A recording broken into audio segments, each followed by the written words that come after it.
ಕರ್ನಾಟಕದ number 1 PU college Excel PU college Guruvayanakere. ಮೃತ ಯಾಮಿನಿ ಪ್ರಿಯಾರ ಸಹೋದರ ಪ್ರಶಾಂತ್ ನಮ್ಮ ಜೊತೆ ಇದ್ದಾರೆ. ಅವ್ರನ್ನ ಮಾತನಾಡಿಸ್ಕೊಂಡು ಹೋಗೋಣ. ಈಗ ಅವರು ತನ್ನ ಬದುಕಿನ ಬಗ್ಗೆ ತುಂಬ ಕನಸುಕೊಂಡಿದ್ರು. ನಿಮ್ಮ ಅಂದರೆ ಇವರು ಯಾಮಿನಿಯವರು ಒಂದಿಷ್ಟು ಸ್ಟೇಟಸ್ ಕೂಡ ಹಾಕಿದರು. ಕಡೆ ಸ್ಟೇಟಸಲ್ಲಿ ಕೂಡ ಬದುಕಿನ ಜೊತೆ ಪ್ರಯಾಣ ಈ ರೀತಿ ಒಂದಿಷ್ಟು ವಿಚಾರ ಕೂಡ ಹಂಚಿಕೊಂಡಿದ್ರು. ಏನೇನು ಸ್ಟೇಟಸ್ ಹಾಕಿದ್ರು, ಯಾಕೆ ಈ ರೀತಿ ಹಾಕಿದ್ರು? ಅಲ್ಲ ಸರ್, ನಾನು CA ಫೌಂಡೇಶನ್ ಕೊಡುವಾಗ ಸೆಪ್ಟೆಂಬರ್ ಫೌಂಡೇಶನ್ ಬರೀತಿದ್ದೆ. ಸೊ ನಾನು ಅನ್ಇನ್ಸ್ಟಾಲ್ ಮಾಡಿ ನಾನು ಸೋಷಿಯಲ್ ಮೀಡಿಯಾ ಕಡೆ ಹೋಗಿಲ್ಲ. ನನಗೆ ಗೊತ್ತಿಲ್ಲ, ನಮ್ಮ ಅಣ್ಣ ಹೇಳಿದ್ರು ಈ ಥರ ತಂಗಿ ಆವಾಗಲೇ ಕನೋ 2 ಸ್ಟೇಟಸ್ ಹಾಕಿತ್ತು ಅಂತ. ನಾನು ನೋಡಿದ್ದೆ. ಏನಿತ್ತು ಸರ್ 2 ಸ್ಟೇಟಸ್?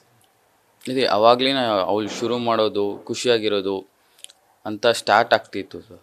ಅದಕ್ಕೆ ಮುಂಚೆ ಎಲ್ಲ ಅವಳಿಗೆ ಸ್ವಲ್ಪ ಕಾಲೇಜ್ ಕಡೆ ಎಲ್ಲೋ ತೊಂದರೆ ಆಗ್ತಿತ್ತೇನೋ, ನಮಗೂ ಗೊತ್ತಿಲ್ಲ ಸರ್.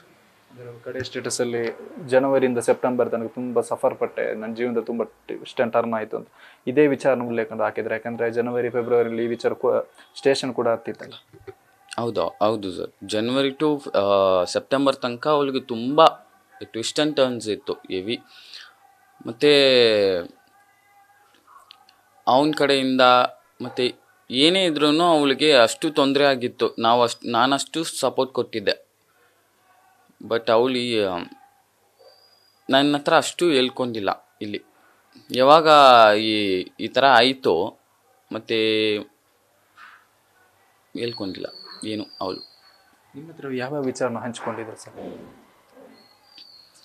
ಫಸ್ಟು ಚಿಕ್ಕ ವಯಸ್ಸಿಂದ ಎಲ್ಲ ಶೇರ್ ಮಾಡ್ತಾಳೆ. ಅದೇನು ಸೆಕೆಂಡ್ PU ತನಕನೂ ಎಲ್ಲ ಶೇರ್ ಮಾಡ್ತಿದ್ಲು. ಯಾವಾಗ ಸೆಕೆಂಡ್ PU ಆಗಿ ನೀಟ್ ಬರೆದು ಈ ಥರ ಆಗಿತ್ತು ಒಂದು ಘಟನೆ, ಆವಾಗ ಇಂದ ಅವಳು ಕರೆಕ್ಟಾಗಿ ಶೇರ್ ಮಾಡ್ತಾಯಿಲ್ಲ. ಆಮೇಲೆ ಎಲ್ಲ ಆದಮೇಲೆ ಒಂದು ದಿವಸ ಕೂತ್ಕೊಂಡು ಎಲ್ಲನೂ ಹೇಳಿದ್ಲು. ಹೆಂಗಾಯಿತು, ಅವ್ನು ಹೆಂಗೆ ಮಾತಾಡ್ದ, ಎಂತಕ್ಕೆ ಬಂದ ಅಂತ ಹೇಳಿದ್ಲು. ಹೆಂಗೆ ಪರಿಚಯ ಅಲ್ಲ ಸರ್, ಇದು ಪ್ರಿಯಾ ನನ್ನ ತಂಗಿ ನೀಟ್ ಬರ್ತಿದ್ಲು. ಅದರಲ್ಲಿ ಸ್ಕ್ಯಾಮ್ ಆಗಿ ಮಾರ್ಕ್ ಕಟ್ ಆಫ್ ಆಗಿ ಸೀಟ್ ಸಿಕ್ಕಲಿಲ್ಲ. ಆದ ನಂತರ ಅವಳು CET ಬರ್ತಿದ್ಲು. ಆವಾಗ ಫೀಸ್ ಕಟ್ಟಬೇಕಿತ್ತು 25,000. ಅಲ್ಲಿ 25,000 ಸೀಟ್ ಕಟ್ಟಿ ನಮ್ಗೆ ಒಂದು ಕಾಲೇಜ್ ಅಲೋಕೇಟ್ ಮಾಡ್ತಾರೆ. ಎಲೆಕ್ಟ್ರಾನಿಕ್ ಸಿಟಿಯಲ್ಲಿ ಅಲೋಕೇಶನ್ ಆಗಿತ್ತು. ಅಲ್ಲಿ ಹೋಗಿದ್ವಿ ನಾವು. ದೂರ ಇತ್ತು, ಟ್ರಾಫಿಕ್ ಬೇರೆ ಇತ್ತು. ನನ್ನ ತಂಗಿ ಅಷ್ಟು ದೂರ ಕಳ್ಸೋಕ್ಕಾಗಲ್ಲ ಮನೇಲಿ. ಸೊ ನಾವೇನು ಮಾಡಿದ್ವಿ, ಕ್ಯಾನ್ಸಲ್ ಮಾಡಿದ್ವಿ ಅದನ್ನು. ಸೊ ಅದು 25,000 ನಮಗೆ ರೀಫಂಡ್ ಆಗಬೇಕು. ಆ ರೀಫಂಡ್ ಆಗಬೇಕಲ್ಲ ಅಂತ ಹೇಳ್ಬಿಟ್ಟು ನಮ್ಮ ತಂಗಿ ನಮ್ಮಮ್ಮ ಜೊತೆಗೆ ಓಡಾಡ್ತಿದ್ರು. ಅವರು ಇವಾಗ ಕೊಡ್ತೀನಿ, ನಾಳೆ ಪ್ರೊಸೀಜರ್ ಆಗ್ತಿದೆ, ನಾಳೆ ರೀಫಂಡ್ ಆಗುತ್ತೆ, ಇನ್ನೂ ರಿಸಲ್ಟ್ ಬಂದಿಲ್ಲ, ಕಾಲೇಜ್ ಇನ್ನೂ ಅಲೋಕೇಶನ್ ಹೋಗ್ತಿದೆ ಅಂತ ಹೇಳ್ತಾಯಿದ್ರು. ಅದೇನು ಸರಿ. ನೆಕ್ಸ್ಟು ಅವಳ ತಂಗಿ ಅಮ್ಮ ಬರಬೇಡ ಅಂತ ಹೇಳಿದ್ರು. ಅಮ್ಮ ಬರಬೇಡ ಅಂತ ಹೇಳ್ಬಿಟ್ಟು ಅವಳು ಮಾತ್ರ ಒಬ್ಬಳೇ ಹೋಗ್ತಾ ಬರ್ತಾಯಿದ್ಲು. ನೆಕ್ಸ್ಟು ಅದೇ ಚಾನ್ಸ್ ಇಟ್ಕೊಂಡು ಅವನು ಹೋಗಿದ್ದಾನೆ. ಹೋಗಿ ಈ ಥರ ಏನಕ್ಕೆ ಒಬ್ಬಳೇ ಹೋಗ್ತಿದೀಯಾ ಅಂತ ಕೇಳಿದ್ದಾರೆ. ಇಲ್ಲ, ನಾನು ಈ ಥರ ಫೀಸು ಅಂತ ಹೇಳಿದ್ರು. ಇಲ್ಲಪ್ಪ, ನಾನು ಪೊಲೀಸೇ, ನನಗೆ ಗೊತ್ತು, ನನಗೆ ಸುಮಾರು ಜನ ಪರಿಚಯ ಇದ್ದಾರೆ, ಮಿನಿಸ್ಟರ್ಸ್ ಎಲ್ಲ ಗೊತ್ತು ಅಂತ ಏನೇನೋ ಹೇಳಿ ಕರ್ಕೊಂಡೋಗಿದ್ದಾನೆ. ನಾನು ಅವಳು ರಿಫ್ಯೂಸ್ ಮಾಡಿದ್ದಾಳೆ. ಆದರೆ ಇವನು ಇಲ್ಲ ಬಾ, ನಿನಗೆ ನಿಮ್ಮಪ್ಪ ನೋಡಿದ್ರೆ ಕಷ್ಟ ಇದೆ. ಫುಲ್ ಅವ್ನು ಹೆಂಗೆ ಮಾತಾಡಬೇಕು, ಅವ್ನಿಗೆ ಗೊತ್ತಿದೆ ಬಾ ಹೌದು. ಪೊಲೀಸರ ಪರಿಚಯ ಇದೆ ಅಂತ? ಇಲ್ಲ, ಅವ್ನು ಪೊಲೀಸ್ ಅಂತಾನೆ ಹೇಳಿ ಕರ್ಕೊಂಡೋಗಿ ಆಫೀಸ್ ಹತ್ರ ಅಲ್ಲೇ ಕೇಳಿದ್ದಾನೆ. ಇವನು ಬಿಟ್ಬಿಟ್ಟು ಡ್ರಾಪ್ ಮಾಡಿ ಬಂದಿದ್ದಾನೆ ಅನಿಸುತ್ತೆ. ತಿರ್ಗಾ ಮತ್ತೆ ಅವಳ ಏನೋ ಮಾತಾಡಿದಾರೆ, ನಾನು ಈಸ್ಕೊಡ್ತೀನಿ ನೀನು ಹೋಗು ಅಂತ ಹೇಳ್ಬಿಟ್ಟು ಆ ಒಂದು ಟ್ರಸ್ಟ್ ಬಿಲ್ಡ್ ಮಾಡೋಕ್ಕೆ ಏನೋ ಮಾಡಿದ್ದಾನೆ. ಮತ್ತೆ ತಂಗಿ ಬಂದಿರೋದು. ಆಮೇಲೆ ನನಗೆ ಈ ಥರ ನ್ಯೂಸ್ ಗೊತ್ತಾಯಿತು. ಯಾರೋ ಅನ್ನೋನ್ ಪರ್ಸನ್ ನನಗೆ ಫೋನ್ ಮಾಡ್ತಾರೆ, ಈ ಥರ ತಂಗಿ ಅವನು ಕರ್ಕೊಂಡು ಹೋಗ್ತಾನೆ, ಅವ್ನು ಸರಿ ಇಲ್ಲ ಅಂತ. ನನಗೆ ಗೊತ್ತಾ ಅವ್ನು ಪೊಲೀಸ್ ಇಲ್ಲ ಅಂತ. ಆಮೇಲೆ ನೆಕ್ಸ್ಟು ನಾನು ಸರಿ ಬಿಡು, ಅವಳ ಹತ್ರ ಏನು ಕೇಳೋದು ಬೇಡ, ಅವಳು ಎದುರ್ತಾಳೆ ಅಂತ ಅಂದ್ಕೊಂಡು ನಾನು ಸುಮ್ಮನೆ ಆದೆ.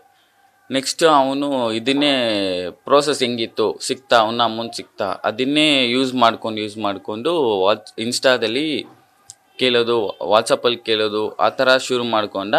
ಇವಳು ಇಲ್ಲ ಅನ್ನೋ ಹಾಗೆ ಫ್ರೆಂಡ್ ಆಗಿದ್ದಾರೆ, ಮಾತಾಡೋದು ಅಷ್ಟೇ. ಇವಳು ಎಲ್ಲರ ಹತ್ರ ಈಸಿಯಾಗಿ ಫ್ರೆಂಡ್ ಆಗ್ತಾಳೆ. ಇದು ಸ್ವಲ್ಪ ಹೆಂಗಂದರೆ ಇವಳು ಸಾಫ್ಟ್ ನೇಚರ್ ಅಲ್ಲ, ಈಸಿಯಾಗಿ ಫ್ರೆಂಡ್ ಆಗ್ತಾಳೆ. ಮತ್ತು ಅವನು ಇದನ್ನೇ ಯೂಸ್ ಮಾಡ್ಕೊಂಡು ತುಂಬ ದಿವಸ ಆಗಿದೆ. ಆಮೇಲೆ ಅವರು ಕಾಲೇಜ್ ಅವಾಗಲೇ ವಾಟ್ಸಪ್ ಮಿಷಿನ್ ಸ್ಟಾರ್ಟ್ ಮಾಡಿದ್ದಾನೆ. ಅದೇನು ಸರ್ ಅದು ಯಾಮಿನಿ ಮಿಷನ್ ಪ್ರಿಯ ಅಂತ ಒಂದು ವಾಟ್ಸಪ್ ಗ್ರೂಪ್, ಅದ್ರಲ್ಲಿ ಯಾರ್ಯಾರಿದ್ರು ಅಂತ? ಇದರಲ್ಲಿ ಅದರಲ್ಲಿ ಯಾರ್ಯಾರಿದ್ರು ನನಗೂ ಗೊತ್ತಿಲ್ಲ. ನನಗೆ ಆ್ಯಕ್ಚುಲಿ ಪ್ರಿಯಾ ಫ್ರೆಂಡ್ಸು ಅಷ್ಟು ಗೊತ್ತಿಲ್ಲ, ಪರಿಚಯ ಎಲ್ಲ. ಅಲ್ಲಿ ಹೆಂಗಂದರೆ ವಾಟ್ಸಪ್ ಗ್ರೂಪು ಕ್ರಿಯೇಟ್ ಮಾಡಿದ್ದು ಫುಲ್ ಸ್ಟಾಕಿಂಗೆ. ಅಲ್ಲಿರೋ ಹುಡುಗರು ಹೆಂಗೆ ಅಂದರೆ ಪ್ರಿಯಾ ಯಾವಾಗ ಬರ್ತಾಳೆ, ಕ್ಲಾಸ್ ಯಾವಾಗ ಬಿಡ್ತಾರೆ, ಅದೆಲ್ಲ ಫುಲ್ ಸ್ಟಾಕಿಂಗ್ ಮಾಡೋಕ್ಕೆ ಇಟ್ಟಿರೋದು ವಾಟ್ಸಪ್ಪು. ಮತ್ತು ಅವಾಗಿಂದ ಅವನು ಸ್ಟಾಕಿಂಗ್ ಮಾಡ್ತಿದ್ದ ವಾಟ್ಸಪ್ಪಲ್ಲಿ. ಅದೆಲ್ಲ ಅವಳಿಗೆ ಗೊತ್ತಿಲ್ಲ, ಆದ್ರೂ ಫ್ರೆಂಡಾಗಿ ಮಾತಾಡ್ತಿದ್ಲು ಅವಳು. ಮತ್ತು ಇನ್ನೊಂದು ಯಾವುದು, ಅವನ ಫ್ರೆಂಡಿನ ಇಲ್ಲಿ ಪ್ರಿಯಾ ನಮ್ಮ ಏರಿಯಾಗೆ ಕರ್ಕೊಂಬರ್ತಿದ್ರು. ಯಾಕಂದರೆ ಅವ್ರ ಚಿಕ್ಕಪ್ಪ ಏನೋ ಇಲ್ಲಿ ನೋಡ್ಬೇಕಂತೆ. ಅವನಿಗೆ ಶ್ರೀರಾಮ್ಪುರ ಎಲ್ಲಿದೆ ಅಂತ ಗೊತ್ತಿಲ್ಲ. ಅವ್ರ ಮನೆಯಲ್ಲಿ ಅಯ್ಯಪ್ಪ ಪೂಜೆ ಇದೆ ಅಂತೆ. ಸೊ ಶ್ರೀರಾಮ್ಪುರಂ ಎಲ್ಲಿದೆ ಅಂತ ಗೊತ್ತಿಲ್ಲ ಅವ್ರಿಗೆ. ಅದಕ್ಕೆ ನನ್ನ ತಂಗಿ ಇಲ್ಲ ನಮ್ಮ ಏರಿಯಾನೇ ಅದು, ಬಾ ಕರ್ಕೊಂಡು ಹೋಗ್ತೀನಿ ಅಂತ ಹೇಳ್ಬಿಟ್ಟು ಹಿಂದೆ ಯಾವಾಗಲೂ ನಮ್ಮ ತಂಗಿ ಹಿಂದೆನೇ ಫಾಲೋ ಮಾಡೋದು. ಬಂದು ಅವನ ಹಿಡ್ಕೊಂಡು ಹೊಡೆದಿದ್ದಾನೆ. ಅದೇ ಸಂಜಯ್ ವಿಘ್ನೇಶ್ ಇದ್ದಾನಲ್ಲ, ಅವನು ಹಿಡ್ಕೊಂಡು ನಮ್ಮ ತಂಗಿ ಫ್ರೆಂಡ್ನ ಹೊಡೆದಿದ್ದಾನೆ. ಮತ್ತು ಅವಳಿಗೆ ಕೋಪ ಆಯಿತು. ಅದು ಹೆಂಗಂದ್ರೆ ನನ್ನ ತಂಗಿ ಹೋದ ಮೇಲೆ ಅವನು ಹಿಡ್ಕೊಂಡು ಹೊಡೆದಿದ್ದಾನೆ. ಯಾಕೆ ಅವಳ ಜೊತೆ ಸುತ್ತಾಡ್ತಿದ್ಯಾ, ಅವಳು ನನ್ನ ಹುಡುಗಿ, ಹಿಂಗೆ ಅಂತ ಹೊಡೆದಿದ್ದಾನೆ. ಅದಾದಮೇಲೆ ಇವಳಿಗೆ ಗೊತ್ತಾಗ್ತಿದೆ ಆ ವಿಷಯ. ಇವಳಿಗೆ ಇನ್ನೂ ಕೋಪ ಆಗ್ತಿದೆ, ಯಾಕೆ ಈ ಥರ ಅಂತ. ಮತ್ತು ಅವನ ಹತ್ರ ಕೇಳ್ತಾನೆ, ಈ ಥರ ಇಲ್ಲ ನಾನು ಹೊಡೆದಿಲ್ಲ ಅಂತ. ಅವನು ಅದನ್ನೇ ಪ್ರೂವ್ ಮಾಡ್ತಾನೆ. ಮತ್ತು ತಿರ್ಗಾ ಕಾಲೇಜ್ ಹತ್ರ ಹೋದಾಗ ಅವಳು ಪ್ರಿಯಾ ತಿರ್ಗಾ ಕಾಲೇಜ್ ಹತ್ರ ಹೋಗೋದು ಒಂದು ಫ್ಯೂ ವೀಕ್ಸಲ್ಲಿ ಎಲ್ಲರೂ ಕ್ಲೋಸ್ ಆಗ್ತಾರೆ ಪ್ರಿಯಾ ನೇಚರ್ ನೋಡ್ಬಿಟ್ಟು. ಆವಾಗ ಪ್ರಿಯಾ ಅದರಲ್ಲಿ ಗ್ರೂಪ್ ಇಲ್ಲ, ಒಬ್ಬ ಬಂದು ಸಾರಿ ಪ್ರಿಯಾ, ನಿನ್ನ ನೇಚರು ಹಿಂಗಿದೆ ಮತ್ತು ನಿನ್ನ ಕ್ಯಾರೆಕ್ಟರ್ ಗೊತ್ತಿಲ್ಲದೆ ನಾನು ಅವ್ರಿಗೆ ಸಪೋರ್ಟ್ ಮಾಡ್ತಿದ್ದೆ, ನಾನು ಸಾರಿ ಅಂತ ಹೇಳ್ಬಿಟ್ಟು ಅವನು ಇಲ್ಲ ನಾನು ಗ್ರೂಪಿಂದ ಆಚೆ ಬರ್ತೀನಿ ಅಂತ ಹೋದ. ಆಮೇಲೆ ಪ್ರಿಯಾ ಇಲ್ಲ ನೀವೆಲ್ಲ ಹಿಂಗೆ ಸೇರ್ಕೊಂಡು ಹಿಂಗೆ ಮಾಡಿದ್ರೆ ಏನು ಗ್ರೂಪು ಅದಂತ ಗೊತ್ತಿಲ್ಲದೆ ಅವಳಿಗೆ. ಮತ್ತು ಈ ಥರ ಅವಳಿಗೆ ಇನ್ನೂ ಅದು ಗ್ರೂಪ್ ಇದೆ ಅಂತ ಗೊತ್ತಿಲ್ಲ. ಆಮೇಲೆ ತಿರ್ಗಿ ಆಚೆ ಬಂದಮೇಲೆ ಸರಿ ಇದೆಲ್ಲ ಆದಮೇಲೆ ಅವಳು ಮಾತಾಡೋದು ಸ್ಟಾಪ್ ಆದಮೇಲೆ ಅವರು ಅಪ್ಪ ಬಂದು ಇವನೇನು ಮಾಡವನೇ ಮಾತಾಡ್ತಿಲ್ಲ ಅಂತ ದಿನ ಟಾರ್ಚರ್ ಕೊಟ್ಟಿದ್ದಾನೆ. ಹಿಂದೆ ಹೋಗಿ ಮಾತಾಡು. ಇವಳು ಸ್ಟ್ರಾಂಗ್ ಗರ್ಲು, ಏನೇ ಇದ್ರೂ ಫೇಸ್ ಮಾಡ್ತಾಳೆ. ಸೊ ಏನು ಇಲ್ಲ ನಾನು ಮಾತಾಡಲ್ಲ ಅಂತ ಹಂಗೆ ಬೋಲ್ಡಾಗಿ ಹೇಳೋದು. ಮತ್ತು ಮನೆಗೆ ಬರೋದು ನಮ್ಮ ಅಮ್ಮ ಹತ್ರ ಹೇಳ್ತಾಯಿದ್ಲು. ಲಾಸ್ಟಾಗಿ ನಾನು ಕೇಳಿದ್ದು ಏನು ಆಯಿತು ಅಂದರೆ ಈ ಥರ ಹೇಳಿದ್ಲು. ಈ ಥರ ಅಮ್ಮ ನನಗೆ ದುಡ್ಡು ಇಸ್ಕೊಡ್ತೀನಿ ಅಂತ ಹೇಳ್ದ, ಹಿಂಗೆ ಅಂತ. ನನಗೆ ಅವ್ರ ಪರಿಚಯ ಇದೆ ಇವ್ರ ಪರಿಚಯ ಇದೆ ಅಂತ ಹೇಳ್ದ. ನಮ್ಮ ಅಮ್ಮನೂ ಬೈದರು, ಯಾಕೆ ಹಿಂಗೆ ಹೋಗ್ತೀಯಾ, ನಮ್ಮ ಮೇಲೆ ನಂಬಿಕೆ ಇಲ್ವಾ, ಅದಕ್ಕೆ ಒಬ್ಬಳೇ ಕಲಿಸ್ಬಾರ್ದು, ನಮಗೂ ಭಯ ಆಗ್ತಿತ್ತು ನೋಡು ಅಂತ ಹೇಳ್ಬಿಟ್ಟು ಇಲ್ಲಮ್ಮ ಸಾರಿಮ್ಮ ಹೋಗಲ್ಲಮ್ಮ ಅಂತ ಹೇಳಿದ್ಲು ಅಂತ. ಅದಾದಮೇಲೆ ಅವನೇನು ಮಾಡವನೇ ಅವ್ರ ಅಪ್ಪ ಅಮ್ಮನ ಕಲಿಸಿದ್ದಾರೆ ಮನೆಗೆ. ಈ ಥರ ಕಲಿಸಿ ಹೆಣ್ಣು ಕೇಳೋಕ್ಕೆ ಇದಕ್ಕೆ ಮುಂಚೆನೇ ಅವ್ರು ಕಾಲೇಜ್ ಹತ್ರ ಹೋಗಿದ್ದಾರೆ ಎಲ್ಲರೂ ಫ್ಯಾಮಿಲಿ ಹೋಗಿ ನನ್ನ ತಂಗಿ ಹತ್ರ ನಮ್ಮ ತಂಗಿ ಎಲ್ಲಿ ಕ್ಲಾಸ್ ಇದೆ ಅಂತ ಎಲ್ಲನೂ ಗೊತ್ತು ಅವ್ರಿಗೆ. ನಮಗೆ ಗೊತ್ತಿಲ್ಲ ಕ್ಲಾಸ್ ಯಾವ ಕ್ಲಾಸು ಅಂತ, ಅವ್ರಿಗೆ ಗೊತ್ತಿದೆ. ಹೋಗಿ ಆಮೇಲೆ ನಮ್ಮ ತಂಗಿನ ಮೀಟ್ ಮಾಡಿ ಈ ಥರ ಬಾಮ್ಮ ನೀನು ಓದಬೇಕಾ ಓದು, ಆದರೆ ರಿಜಿಸ್ಟರ್ ಮ್ಯಾರೇಜ್ ಮಾಡ್ಕೊಳ್ಳೋಣ, ಇವಾಗ ನೀನು ರಿಜಿಸ್ಟರ್ ಮ್ಯಾರೇಜ್ ಮಾಡ್ಕೊ ಆಮೇಲೆ ಓದ್ಕೊ ಅಂತ. ಅವಳು ಹೇಳಿದ್ಲು ನಾನು ನಿಮ್ಮ ಮಗನ ಜಸ್ಟ್ ಅದನ್ನು ಹೆಲ್ಪ್ ಮಾಡೋಕ್ಕೆ ಬಂದಿದ್ಲು ಅಷ್ಟೇ, ನಾನು ಲವ್ ಏನು ಮಾಡ್ತಾಯಿಲ್ಲ, ನೀನು ಯಾಕೆ ಹಿಂಗೆ ಫ್ಯಾಮ್ಲಿ ಜೊತೆ ಬಂದಿದ್ದೀರಾ ಅಂತ ಇವಳು. ಆದರೆ ಅವರು ಇಲ್ಲಪ್ಪ ನಮ್ಮ ಮಗ ಇಷ್ಟಪಟ್ಟಿದ್ದಾನೆ, ಅದಕ್ಕೆ ನಿಮ್ಮ ಮಗ ಇಷ್ಟಪಟ್ಟು ನಾನೇನು ಮಾಡಲಿ, ನನಗೆ ಬೇಡ ಹೋಗ್ಬಿಡಿ ಅಂತ. ನಮ್ಮಪ್ಪ ಇಲ್ಲೇ ಕೆಲಸ ಮಾಡೋದು ಕಾಲೇಜಲ್ಲಿ ಅಂದ ತಕ್ಷಣ ಅವರು ಹೋದರು. ನೆಕ್ಸ್ಟ್ ಅವಳು ಬಂದಳು. ತಿರ್ಗಾ ಸ್ವಲ್ಪ ದಿವಸ ಆದಮೇಲೆ ಅವರ ಫ್ಯಾಮ್ಲಿ ಮತ್ತು ಅವ್ರ ರಿಲೇಷನ್ ಎಲ್ಲ ಬಂದರು ಇಲ್ಲಿಗೆ ಮನೆಗೆ. ಬಂದ ತಕ್ಷಣವೂ ಅದೇ ಥರನ ಹೆಣ್ಣು ಕೆಳಗೆ ಬಂದರು. ನಾವು ಇಲ್ಲ ನೋಡಿ ನಮ್ಮ ತಂಗಿಗೆ ಇಷ್ಟ ಆದರೆ ನೀವು ಕರ್ಕೊಂಡೋಗಿ, ಏನಿಲ್ಲ ನಾವೇನು ಫೋರ್ಸ್ ಮಾಡ್ತಾಯಿಲ್ಲ, ಅವಳನ್ನೇ ಕೇಳಿ ಬೇಕಂದರೆ ಸಪ್ರೇಟಾಗಿ ಕೂಡ್ಸ್ಕೊಂಡು ಕೇಳ್ತಿದ್ದಾನೆ ಓಕೆ ಕೇಳಿ, ಆದರೆ ನಮಗೇನು ಪ್ರಾಬ್ಲಮ್ ಇಲ್ಲ. ಅವಳಿಗೆ ಇಷ್ಟ ಇದ್ದರೆ ನಾವು ಯಾವುದಿದ್ರೂ ಅವಳಿಗೆ ಫ್ರೀಡಮ್ ಕೊಡೋದೆ ಅಂತ ಹೇಳಿದ್ವಿ. ಅವಳೇ ಕರೆಸಿದ್ವಿ, ಅವಳೇ ಹೇಳೋದು, ಬೋರ್ಡಾಗಿ ಹೇಳೋದು. ನಾನು ಅವತ್ತೇ ಹೇಳ್ದೆ ತಾನೆ, ಮತ್ತೆ ಯಾಕೆ ಬರ್ತೀರಾ ಅಂತ ಹೇಳೋದು. ಸರಿ ಅಂತ ಅವರು ಇಲ್ಲಮ್ಮ ತುಂಬ ಆಸೆ ಪಟ್ಟಿದ್ದಾನೆ ಅದಕ್ಕೆ ಮಗ ಅಂದರೆ, ಸರಿ ಇಲ್ಲ ಸರ್ ಸಾರಿ ಅಂತ ನಾನು ಹೇಳ್ಬಿಟ್ಟು ಕಳಿಸ್ದೆ. ಕಳಿಸಿದ ತಕ್ಷಣ ಏಪ್ರಿಲಲ್ಲಿ ಇಲ್ಲಿ ಫಂಕ್ಷನ್ ಒಂದು ನಡೀತು ಸರ್. ಕರಗದು ನಮ್ಮ ಏರಿಯಾದಲ್ಲಿ ವರ್ಷ ನಡೆಯುತ್ತೆ. ಇಲ್ಲಿ ಫಂಕ್ಷನ್ ಕರಗ ಏರಿಯಾಗೆ ಬರುತ್ತಲ್ಲ, ಅವಾಗ ಬಂದಾಗ ನಾವು ಪೂಜೆ ಮಾಡ್ತೀವಿ ಕರಗ ಅವಾಗ ತಂಗಿ ಯಾವತ್ತೂ ಇಲ್ಲದೆ ತಂಗಿಗೆ ಸರಿ ಈ ಥರ ಎಲ್ಲ ಆಯ್ತಲ್ಲ, ಸೊ ಒಳ್ಳೆ ದಾರಿ ತೋರ್ಸೋಣ, ಅಮ್ಮ ನೀನೇ ಪೂಜೆ ಮಾಡಮ್ಮ ಅಂತ ಹೇಳ್ಬಿಟ್ಟು ಕೊಟ್ಟರು. ಹಾಗೇನು ಮಾಡಿದ್ದಾನೆ, ನಮ್ಮ ಮನೆ ಪಕ್ಕದಲ್ಲಿ ಒಂದು ಸಂದಿದೆ, ಅವನು ಅಲ್ಲಿಂದ ಬಂದು ಒಂದು ದಾರಾನ ಯೆಲ್ಲೋ ಕಲರ್ ದಾರಾನ ಹಾಕ್ಬಿಟ್ಟಿದ್ದಾನೆ ತಂಗಿಗೆ. ಅವನು ಏನು ಅನ್ಕೊಂಡು ಹಾಕಿದ್ದಾನೆ ಗೊತ್ತಿಲ್ಲ, ಅದು ಟೈ ಆಗಿದೆ, ಸುಮ್ಮನೆ ತಲೆ ಮೇಲೆ ಹಾಕ್ಬಿಟ್ಟು ಹೋಗಿದ್ದಾನೆ. ಅದು ಇಲ್ಲಿ ಕುತ್ಕೊಂತು ಕರೆಕ್ಟಾಗಿ, ಇಲ್ಲಿ ಹಿಂಗೆ ಕುತ್ಕೊಂಡಿದೆ. ಅವಳು ಇದು ಎತ್ತು ಹಿಂಗೆ ಬಿಸಾಕಿದ್ಲು.